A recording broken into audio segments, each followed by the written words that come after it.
My name is David Thompson. I'm the owner of Mindset Martial Arts and Fitness and executive director of the Youth Jiu-Jitsu Collective. So I started doing martial arts, started karate in 1988. Did it most of my childhood. When I got a little older, got out of high school, I got into jiu-jitsu, and I've pretty much been doing it ever since, jiu-jitsu, kickboxing. When we opened the gym, our goal was to be able to serve the community, teach high-level martial arts, and just really have an impact.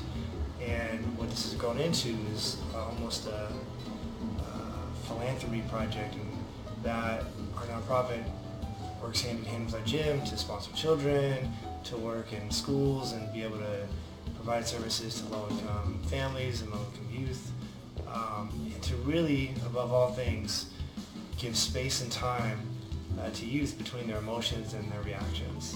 So our main goal when you bring your child into our gym is to do a few things. First thing is give them a base proficiency in martial arts. We're going to teach them how to kick, we're going to teach them how to punch, we're going to teach them how to wrestle, we're going to teach them how to strike, we're going to teach them Brazilian Jiu-Jitsu, teach them how to grapple, teach them the techniques that come along with that, the discipline, the hard work, because it's not T-ball, life isn't T-ball. You're not going to just have always somebody put the ball on the tee for you and swing it and hit the ball and accomplish really nothing, but everyone tells you how good you did and gave you this big achievement for something that you really didn't achieve.